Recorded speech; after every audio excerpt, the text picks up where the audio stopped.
Ladies and gentlemen, how are we all doing? Welcome to episode 6 of the Elitist Effect.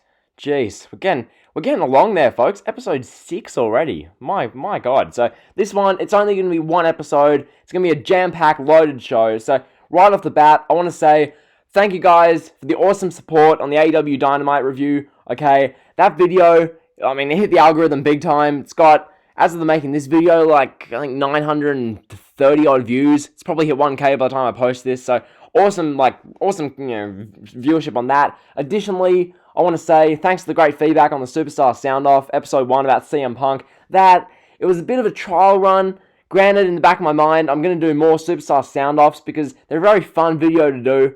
Okay, next up, I think I'm probably going to do either Batista, who, he's the Animal Dave Batista. There's so much to talk about there. He's just a beast, Batista. I love Batista. So Batista maybe, or Seth Rollins. Now, some of you guys probably thinking, why Rollins? Well, personally, I randomly stumbled across his greatest matches on the WWE network. There's one of those 4-hour Seth Rollins match compilation things on the network. I'm sitting there watching a bit of it. I'm thinking to myself, Rollins has had a fascinating career. The Shield, the WrestleMania 31 cash-in, the injury, him coming back, the Monday Night Messiah version of himself, Monday Night Rollins, his Intercontinental Championship stuff, how the fans turned on him. There's plenty to talk about with Rollins, so I might do Rollins there. Also, one other thing, apologies. I know I talked to a certain somebody about this the other day, but I made some comments in that Superstar Sound-Off video about other people being kind of bland with their delivery in these videos. I didn't mean that. That came off not as I would have wanted, so apologies if that offended some of you. But anyway, so also, just while getting some other announcements out of the way, this week, or maybe next week, or the week after, I don't know, okay, I haven't made any of these videos yet, but I'm going to try to be making another Vince, Bruce, and Kevin Dunn, troll video, because those are a heap of fun, and I think the last one I made, I had 100 and something subs, so a bunch of my audience hasn't even really seen one of those videos yet. My Vince, Bruce, and Kevin Dunn troll video, so I want to make another one of them. Additionally, the Total Bellas review, roast, that kind of video, I want to try and get that one out kind of soon.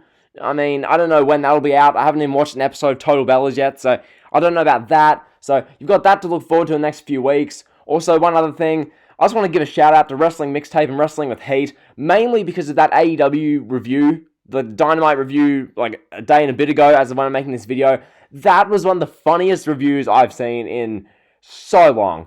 Okay, that was hilarious. When Mixtape, I know you're watching Mixtape, when you made that comment about Nyla Rose slapping Hikaru Shida with her stick, I dead set fell off my chair laughing. That was one of the funniest things I've heard in the YWC in forever. We need people like you, Mixtape, in this community, because otherwise there'd be few and far between the humour. Oh my god. So yeah, Nyla Rose slapping Hikaru Shida with her stick. Just go drop Wrestling Mixtape a sub if you haven't. That guy's amazing. So anyway, today's a loaded show. I'm just going to get right into it. I've been pandering for a few minutes now, so let's get right into this. So for starters, I'm going to be talking about the plans backstage for Becky Lynch before her pregnancy announcement. So as we all know, Becky Lynch announced that she was pregnant this past Monday night on Raw. Obviously, the big talking point at Monday night's show is all they were talking about. Lynch, she vacated the Raw Women's Championship and awarded it to Asuka, who had won the Women's Money in the Bank ladder match the night before. Becky's last match was against Shayna Baszler, when Becky wrongfully, in my opinion, beat Shayna Baszler at WrestleMania 36 in April, which was taped in late March. On the Raw following WrestleMania, Becky cut a promo in the build towards a future rematch with Shayna Baszler. However, that was quickly dropped, and Becky did not appear in-ring on WWE television until her pregnancy announcement. The original plan... Oh, I knew they'd do. I knew they were planning this. It's just laughable. The original plan was for Becky Lynch to face Nia Jax at last Sunday's Money in the Bank pay-per-view. Oh boy, this company, dude. Could you imagine Becky Lynch versus Nia Jax? Just get that crap off my TV. Who cares, dude? Seriously? Becky versus Nia Jax. Ugh. Thank God Becky announced her pregnancy. Becky versus Nia Jax. I know Mixtape would have loved that because, he has a fetish for whatever. But yeah, Becky Nia Jax, are you kidding me? So this is according to Wrestling Observer newsletter, so take it with a grain of salt, but at the same time, you can easily picture Vince McMahon wanting to do Becky versus Nia. Okay, so Becky, she was scheduled to retain the title against Nia Jax and Money in the Bank, while Shayna Baszler was slated to win the women's Money in the Bank ladder match and go on to feud with Becky for the belt. Interesting. So they, instead of having Shayna Baszler win the title at Mania, would have had Becky obviously pin Shayna at Mania, so Shayna's momentum just falls through the floor, and then Becky beats Nia Jax, and then they do Becky versus Shayna Baszler heading into Backlash and the build to SummerSlam. Okay, interesting. So, obviously, following Becky's pregnancy, the plans would change for Asuka to win the match. In an interview with the People's Magazine, Becky noted that she and fiancé Seth Rollins are due in December. The due date would mean that Becky was pregnant when she worked a WrestleMania match against Shayna Baszler. However, she told the people that she learned that she was pregnant in April. So Becky says, quote, "I was with Seth at the time and he just threw his hands up in the air, all excited." Becky told the people. She went on, "I don't know what the next chapter is because I only know what it's like to think for myself when I'm by myself. So I don't know what it'll look like and how my priorities shift and what I'm going to want to do in the future. So everything's open." So that's Becky Lynch talking about the pregnancy. Basically, the main thing I deduced from this, WWE, their planning is all backwards. They were going to do Becky versus Nia Jax at Money in the Bank. That would have sucked big time. That would have been absolutely god-awful. I don't think anyone wanted to see Becky versus Nia Jax. Then again, you go to wrestling Twitter and there's probably hundreds and thousands of people who wanted to see that because don't get me started on wrestling Twitter. So, yeah, Becky versus Nia Jax at Money in the Bank. Thank God that didn't happen. And then Becky versus Shayna coming out of Money in the Bank. So, that's what they were planning to do. That's kind of the first thing I wanted to talk about. Just kind of getting us going. So, from there, I'm transitioning seamlessly into the next story. Now, speaking of Asuka being awarded the Raw Women's Championship, this next story is regarding her first challenger, which many people would assume, okay, Asuka's the Women's Champion on Raw. She's a babyface, so you think it's going to be against either who? Shayna Baszler? Nia Jax? Well, no, this is WWE. Who do you think that Asuka would face first? Well, according to WWE and the news and rumors, it's Mickie James. So this story titled "Mickie James calls out Asuka for her Raw Women's title." The story goes, veteran WWE superstar Mickie James has called out Raw Women's Champion Asuka. Asuka posted a tweet this week and seemed to challenge any potential contenders. She wrote, quote, "Calling out around the world, are you ready for a brand new beat?" Unquote. Mickie responded this afternoon and said she's never been handed anything in the WWE and would be happy to come and take the title from Asuka. Mickie wrote, quote, "Come to think of it, at WWE Asuka, I've never been handed anything in the WWE before, especially," and she puts a trophy emoji, the hashtag WWE Championship, ever, and she puts a bunch of emojis. Basically, this whole thing is just Mickie James sending a tweet out to Asuka on Twitter. Is Mickie James going to be the first contender to Asuka? Really? I mean, I can see the contrary argument that, well, you don't have Nia Jax and Shayna Baszler fight Asuka too quickly because then those are her two, number one contenders gone through and that would leave nobody. I can see that argument, and in that regard, Asuka versus Mickie James makes sense. But where's Mickie James been? What are you doing? Okay, I'd rather see Ruby Riott versus Asuka if you're going to go a left field route, because Ruby Riott has had some TV time. You know what I mean? Like, I don't want them just pulling Mickie James out of somewhere and being like, oh, here's Mickie James versus Asuka for the title of Backlash. Like, can you see what I mean? Having Nia Jax, I keep mentioning Nia Jax, Mixtape has me obsessed with Nia Jax. Anyway, having Mickie James versus Asuka at Backlash, I just don't like that. It's just too left field. It's too random. There's no basis there. Okay, if Mickie James is trying to start a beef on Twitter and they're going to bring that to Raw, just don't bother. If you're going to do this, save it for a Raw, title match sometime in, June. If you're going to do it, don't do this as a pay-per-view. So that's Mickie James calling out Asuka. Will Mickie James be Asuka's first challenger? She shouldn't be. I believe it should be Asuka versus Nia Jax. Do that to Backlash, and then after that, you can do Asuka versus Shayna Baszler for a couple of pay-per-views. Have Shayna Baszler win the title at SummerSlam. And then after that, God knows what you'll do. So that's what I'd do if I was in charge. Will WWE do that? Hell no. So following up with this whole WWE have no sense of creative direction and giving wrestlers, understanding challenges.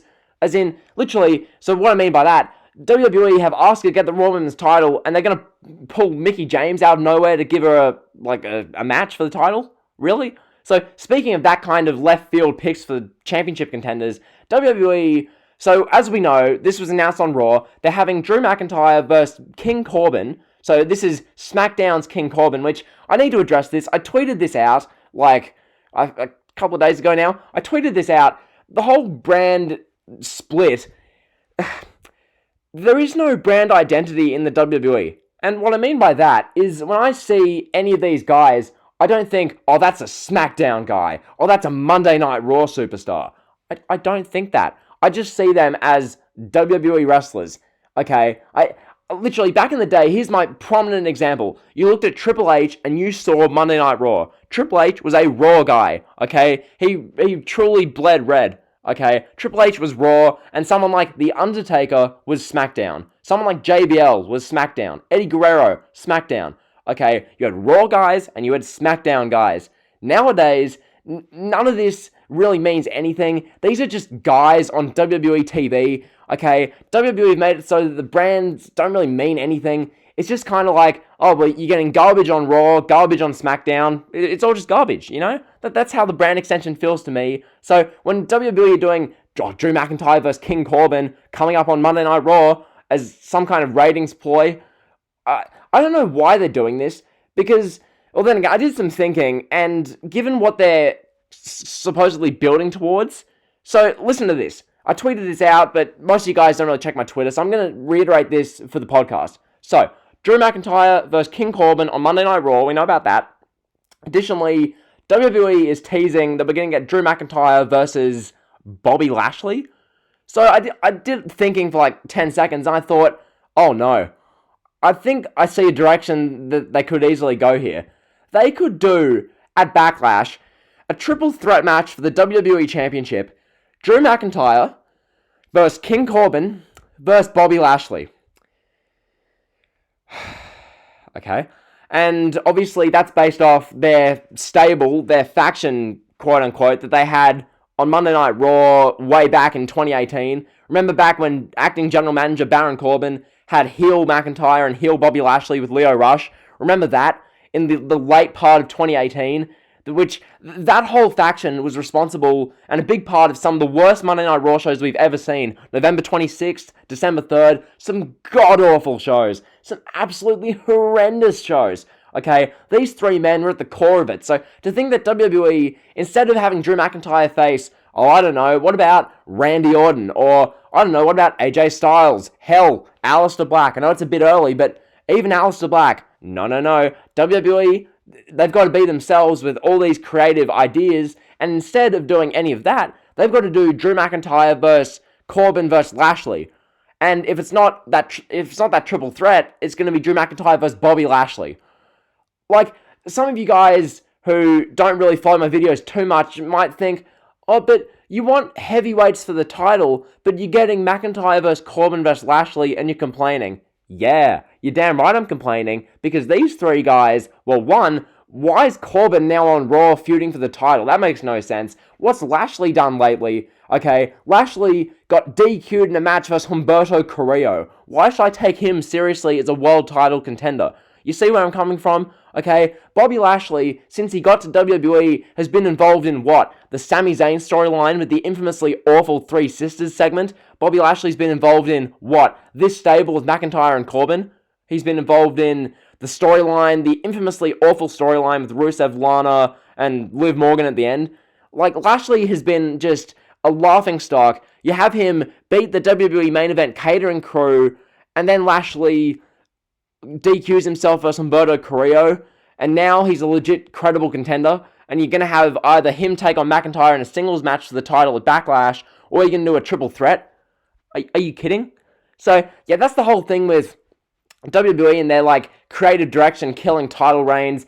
Asuka, hopefully they don't ruin her. Drew McIntyre, I swear to God, if they do Corbin versus Lashley versus McIntyre at Backlash, and then turn around on the build to whatever pay-per-views in July, and do Drew McIntyre versus Jinder Mahal, I swear to God, just save us that crap.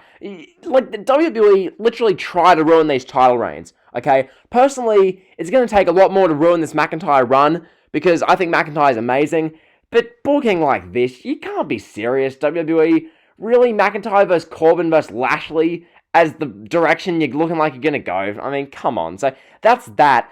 Next up, I'm going to talk about Otis as Mr. Money in the Bank. Now, I didn't really give that in-depth of like a thought in my Money in the Bank review. It was kind of like an instant reaction to the show kind of review. It went for like 9 minutes. Basically, I've got a bit of discussion to do about Otis because, look, Otis as Mr. Money in the Bank, it's just a weird call. I mean, I guess it's trying to elevate a star, and I'm all cool with that, okay? Give Otis Money in the Bank, elevate him. But when you think about the different avenues you can go, just none of them are really making much sense. So, first off, here's the one I've pitched on Twitter, and I've pitched in a few comment sections. First off, you could have Otis, out of his sheer love to Mandy Rose, and the fact that he's hardly the sharpest tool in the shed, you could have Otis give Mandy Rose the contract, or like the briefcase, out of just sheer love, and then Mandy proceeds to betray Otis, ditch him, and then I guess you do that. But then again, let's use some continuity and logic here. What would Mandy Rose do with the briefcase after that? So let's assume this happens, it's like July sometime, yeah? You've got Mandy Rose as a heel with the briefcase. Otis is a babyface who's left with nothing. So what does Mandy do with the briefcase when she's a heel? So we're assuming what? Mandy Rose cashes in against Asuka for the Raw Women's title? Like, that doesn't really... Are you going to push Mandy Rose to beat Asuka then? And if you're not, why bother? Or are you going to have Mandy Rose cash in on Charlotte? Like, none of this really makes sense. So you can't really do that route. You'd be stupid to do that. Secondly, here's the other one. Well, I've got 4 scenarios, all of which aren't very logical. So, secondly, Otis uses the Money in the Bank contract to cash in alongside Tucker against either the Raw or SmackDown Tag Team Champions. Or hell, NXT, whatever. So, they cash in as a tag team? Do you know how much of a waste of the briefcase that would be? Seriously? If Otis teamed with Tucker and Heavy Machinery cashed in on one of the tag teams? Seriously? Like, who would they cash in on? Because I assume they'd be a babyface tag team, and both of the champions at the moment are babyface teams. And also, this is a point that JD from NY's raised, and the Sports and Wrestling Rundown, Brian's raised. Where is Tucker Knight? Bruce? Where is he? Where is Tucker Knight, Bruce? I love trying to do that goon and the Bruce voice for that, but yeah, seriously, where is Tucker Knight? Okay, where is he? Like, he was literally like the 5th wheel in the Ziggler, Sonya Deville, Otis, Mandy Rose kind of debacle, and now he just hasn't been on TV in like a month. Like, where is he? So, yeah, that scenario makes no sense. Tucker's nowhere to be found. Otis cashing in the Money in the Bank contract on the tag team titles. Do you know how worthless and redundant the tag team titles are? So, that scenario is just crap. Thirdly, Otis straight up fails his cash-in against probably the Universal Champion. So, I'm assuming this would be like the Fiend Bray Wyatt or something. Because Otis is a babyface, so the Fiend would be a heel. Because I don't think you can have Otis cash in on Strowman. That would make no sense. Or do you have Otis cash in on Drew McIntyre? Like, none of these scenarios make sense. I'm trying to see Otis become a big star, but nothing makes sense. Or you could have, these are the other 2 scenarios, or Otis just cashes in on Adam Cole, which that makes even less sense. Why would Otis cash in on Adam Cole? Like, what? Otis Dozovich cashing in on Adam Cole for the NXT title? Seriously? Or 5th, you have Otis cash in and win a world title, which...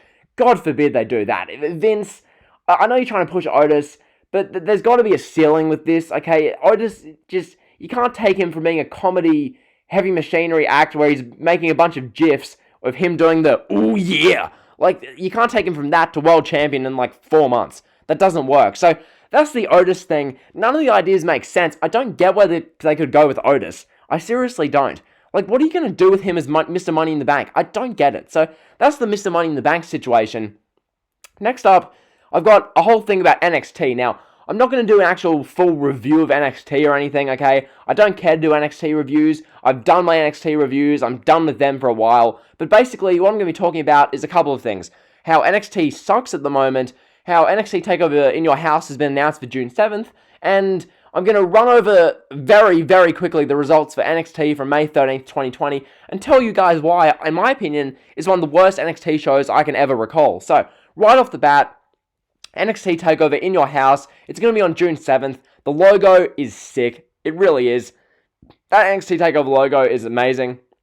So in that regard, I really like that. I thought the DX announcement of the NXT TakeOver In Your House show, the way DX announced that, with Triple H and Shawn sitting in front of the monitors at Full Sail in the gorilla position, and then Road Dogg comes up, and they're talking about In Your House, the first one, how Shawn Michaels wrestled, I forget who, Jeff Jarrett, I think. Road Dogg wrestled, it just doesn't matter. You guys can go watch, and Triple H wrestled, Triple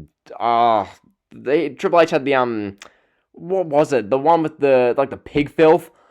The one against, Phineas Goldman, I think. So, yeah, they're talking about their In Your House 1 memories, and then they've mentioned that NXT TakeOver In Your House will be June 7th. Very creative idea, very cool. It's something I like. I love the idea, I love the concept, but let's talk realistically. Let's be honest about ourselves.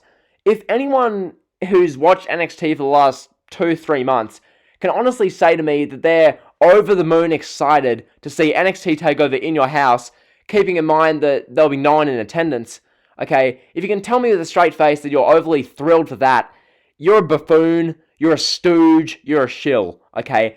NXT sucks right now.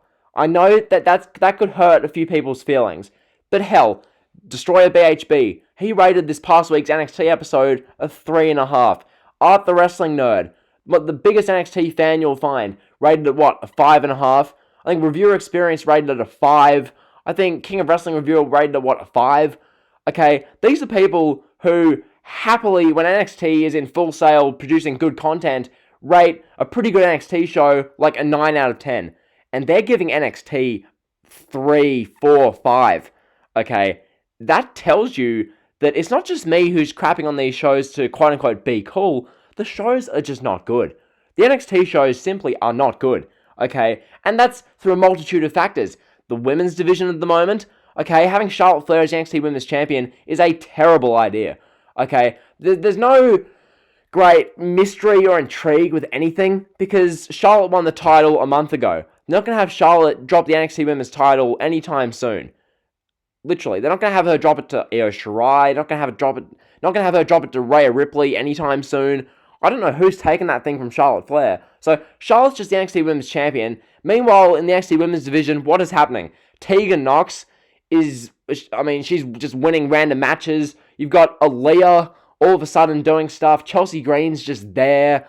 You've got Kaden Carter and Indy Hartwell just there. It's just kind of like a mediocre division because you know full well that, Charlotte's the champion, so that's the women's division irrelevant. So, the NXT Women's Division, which was one of the prominent standout pieces in what made NXT so good in 2018 and 2019, now it's just Charlotte's queendom, basically. That's the NXT Women's Division. So, the Women's Division, that's sorted. As for the rest of the kind of show, the Cruiserweight thing, once again, full shout out and respect to Marty Phillips and 1-2 Talk Wrestling for all the love and admiration he has for the Cruiserweights. But I'm sorry, as a neutral, non-Cruiserweight ambassador, watching Cruiserweight matches like Jake Atlas versus Tony Nese in front of nobody is excruciating. That sucks. I'm sorry, okay? Watching Jake Atlas, who might just have less charisma than Bobby Lashley, if that's even possible, okay? Bobby Lashley has the charisma of a bag of white rice, but that said, Jake Atlas has literally as little, if not less, charisma. And him taking on Tony Nese, who Tony Nese himself has zero charisma. Just watching these guys spend 4 minutes doing a couple of flips in front of no one, that's garbage TV. No one cares, okay? A random match in a Cruiserweight tournament that is essentially null and void. Literally, that Cruiserweight tournament, if we're being honest, whoever wins the interim Cruiserweight tournament is just going to lose to Jordan Devlin when Devlin's okay to come back. So, that Cruiserweight tournament is a redundant waste of time. Okay, so right there, I've covered the NXT Women's Division and the Cruiserweights, which is literally about half the show. Additionally, you've got Johnny Gargano and Candice LeRae. So you've got Johnny, his heel character is that he's a lovesick husband, and Candice LeRae is just the alpha wife. Is that what they're doing? And Johnny's just kind of like the man who works from home. Like, really? You're taking Johnny's heel character there? Now, granted, when Johnny turned heel on Ciampa at TakeOver Portland, right away I was thinking to myself, how are they going to execute this? Because Johnny Gargano is hardly a guy who is going to be a legit, dominant, credible heel. So you're going to have to do something like they're doing now, where he's like a beta male kind of simp husband. That's literally Johnny Gargano's character. Gargano's character is that he's a simp.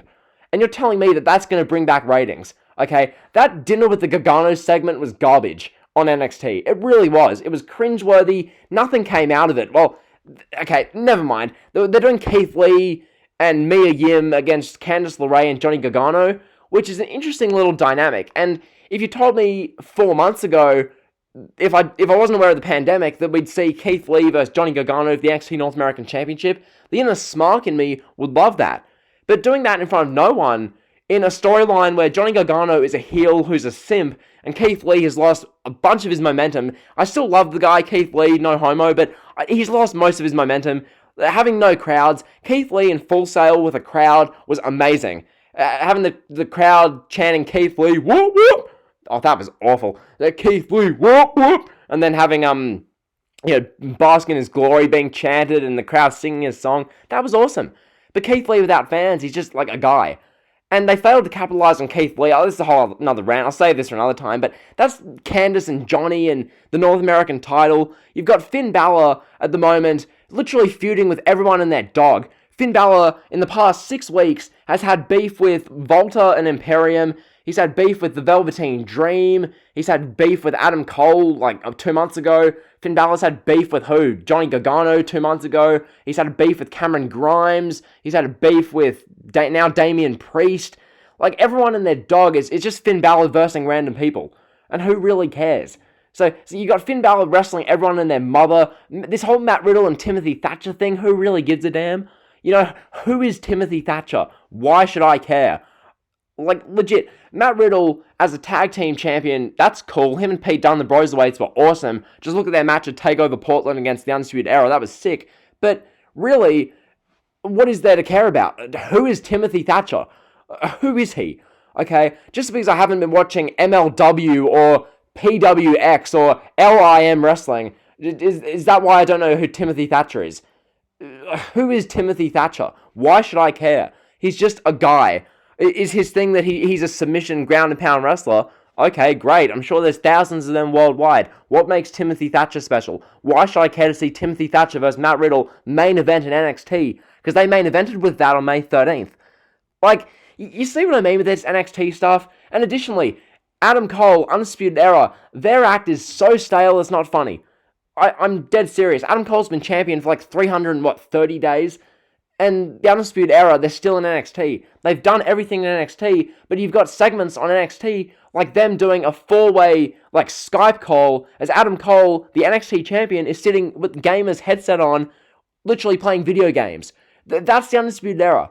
And they're still the top faction in NXT.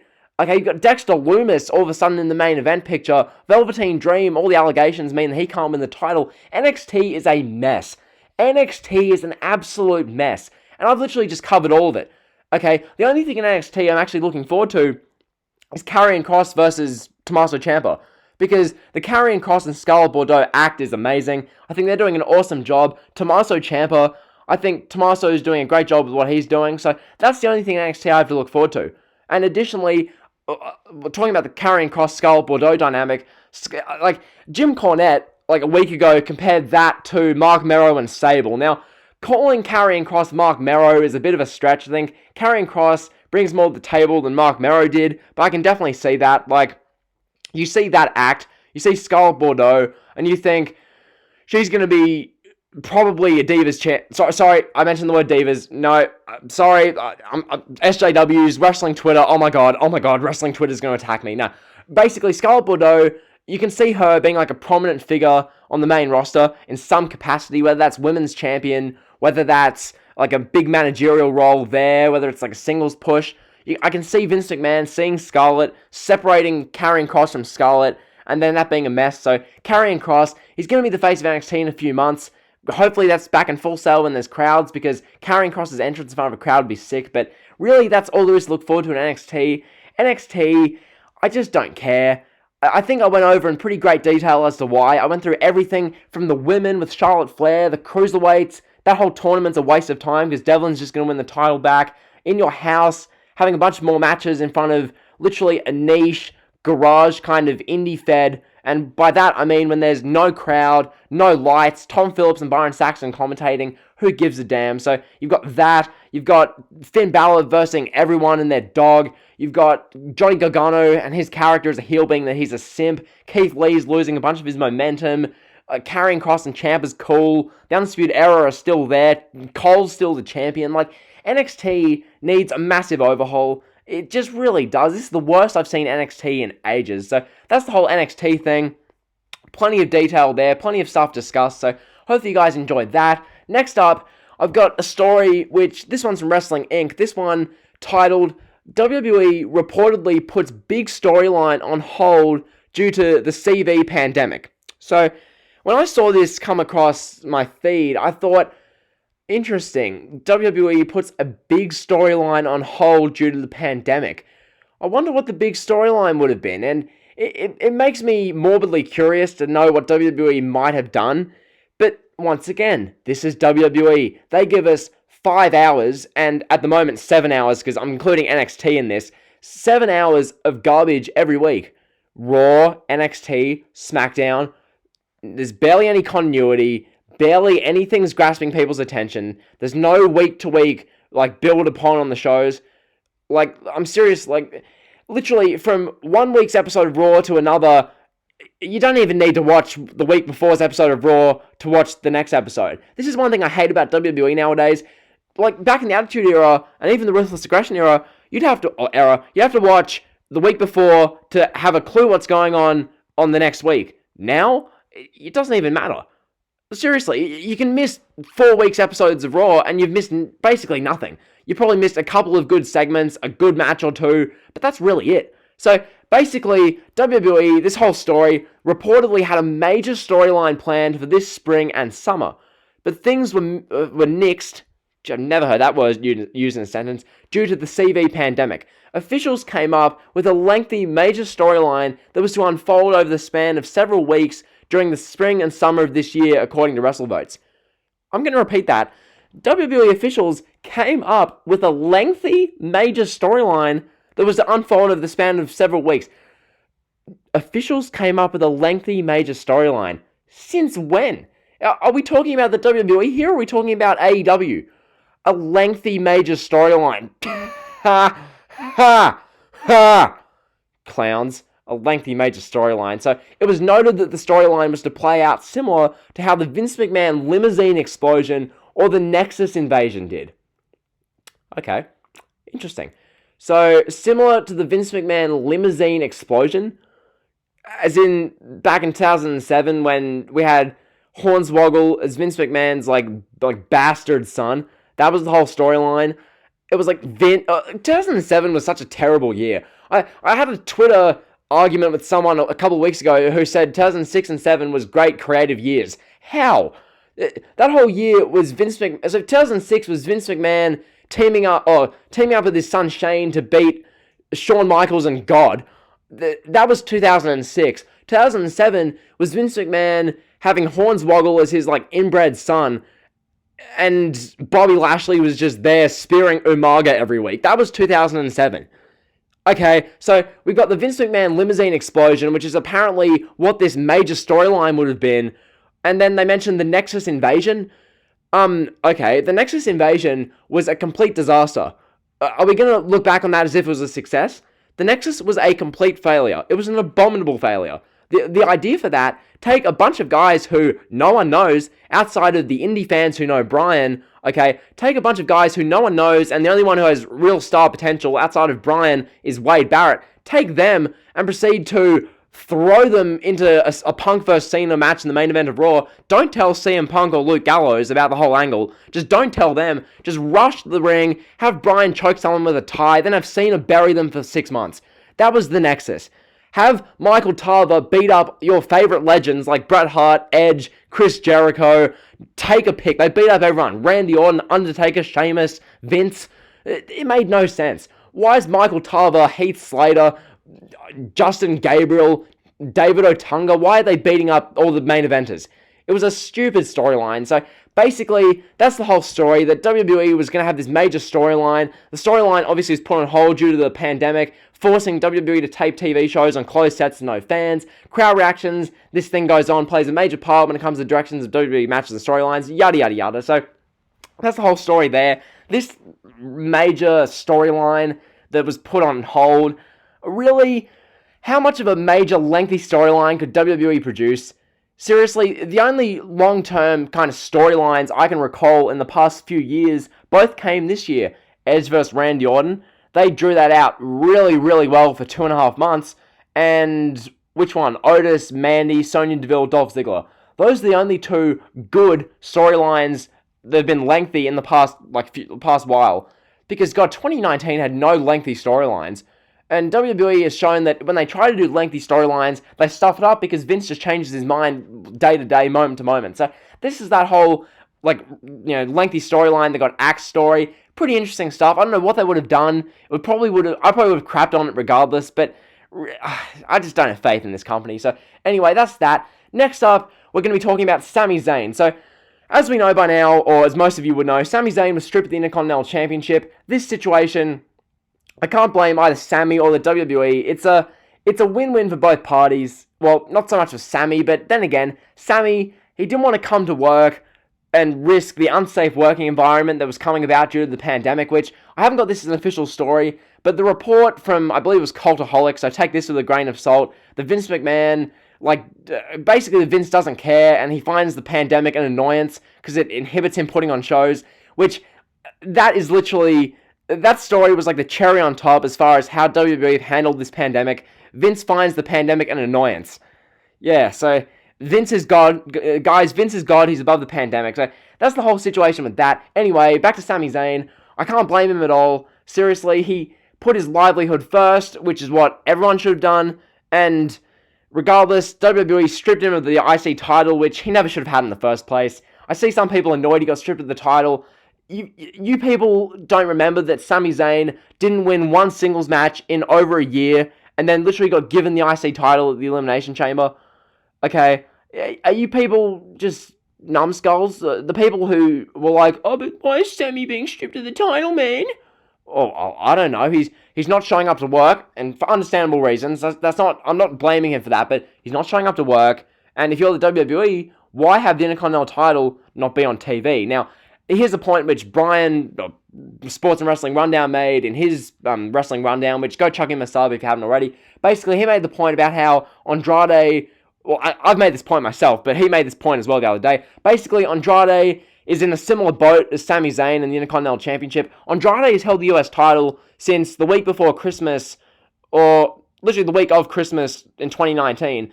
But Andrade has literally defended the title maybe 3 times, maybe 4, 3 or 4. And I remember, Zelina Vega cut a promo, when she was having the McIntyre thing, saying that Andrade is a fighting, defending US champion, which that puzzled me, because Andrade had the wellness policy violation because he was on, a holiday with Charlotte Flair, and Andrade didn't submit his piss test. So he was suspended for a month, which right there, he should have been stripped of the title. If WWE gave a damn about the titles like they did 10, 20, 30 years ago, he would have been stripped of the title immediately. So Andrade wasn't stripped there. He then had his quote-unquote injury and missed WrestleMania, so he should have been stripped there. That's twice. Then he's looked terrible ever since, just being buried by McIntyre every week. Basically buried, because McIntyre's destroyed that whole stable. So really, Andrade should be stripped of his title as well. Nevertheless, Sami Zayn, the IC title. There's going to be an Intercontinental Championship tournament starting tonight on SmackDown, as of when I make this video. So there's going to be a tournament. Who wins the tournament? I mean, Daniel Bryan or Cesaro, that's who should win it, I think. Personally, what I'd do if I was a creative writer, okay, this is off the top of my head, this is what I would do. I would have Cesaro dominate in the group matches, make the finals of the tournament, then I'd have Daniel Bryan make the finals as well. So you've got a babyface in Bryan versus a heel in Cesaro. Then I'd have Drew Gulak screw Daniel Bryan out of the finals, so we get Bryan versus Gulak non-title. Cesaro's Intercontinental Champion. JT dangerously suggested Cesaro, and I thought, damn, that's a good idea. Why not give Cesaro the title? Okay, just reward Cesaro with something. So I think Cesaro should win the Intercontinental Championship tournament. Why not now? This is the perfect time for Cesaro. Just give him the title. As for the tournament itself, personally, if you guys saw my What If I Took Over the WWE video, which that's past 500 views now, it's got literally 45 likes. The average watch time in that video is 9 minutes and 20 seconds. It's crazy. So shout out you guys and support on that one. But in that video with the IC title, I talked about how WWE should have an IC title kind of division, so to speak, and have their IC title tournament. Now, will WWE's tournament that they do on SmackDown be as good as the tournament I do?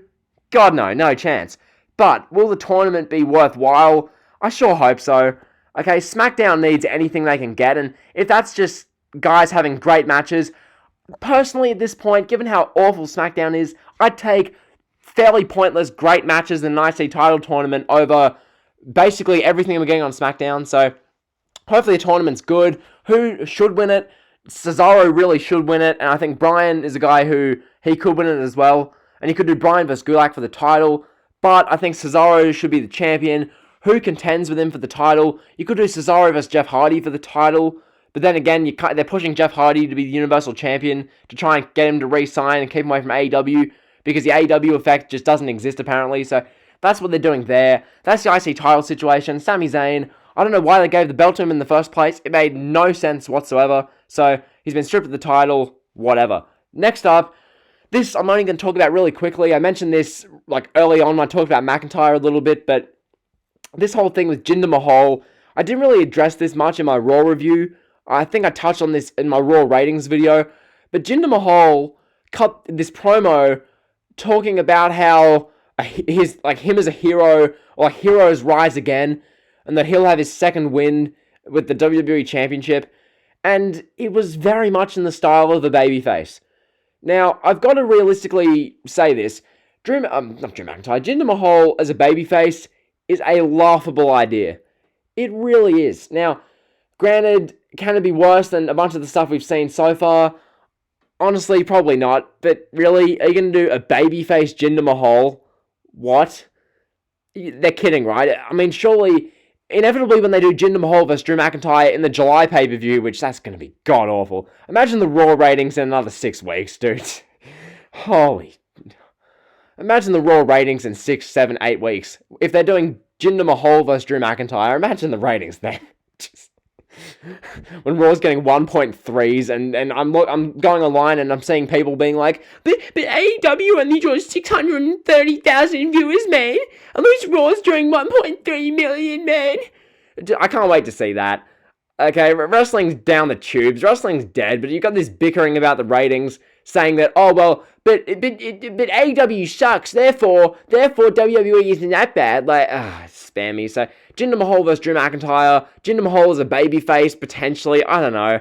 I'm just gonna move on from this topic. I don't even want to think about this much longer. So yeah, the whole thing with Jinder Mahal as a babyface. WWE, please do not have Jinder Mahal be a babyface on Monday Night Raw, because that would be utter puke-inducing, nauseating, filth, rubbish, and trash. So that's my Jinder Mahal little side tangent. Next up, this is something which, it's a bit of old news, but I wanted to throw it into this Elitist effect because I want to give this and have it be as much of a well-rounded show as I possibly can. So here I'll be reviewing Undertaker Last Ride Episode 1.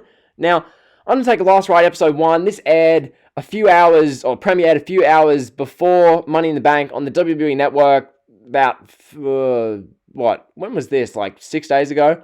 I think about 5-6 days ago. So it premiered then. Personally, I really enjoyed it. I thought it was very entertaining. WWE Network, exclusive documentaries, they're always really damn good. The network documentaries I've seen, as of late, I watched the Cactus Jack Triple H one, where Triple H and Stephanie McMahon just talked about how Mick Foley, made Triple H, and then Stephanie was just there talking about how Triple H kissed her at the Royal Rumble, and then she kept talking about that, no one cares, Stephanie. So that was the whole thing with The Untold.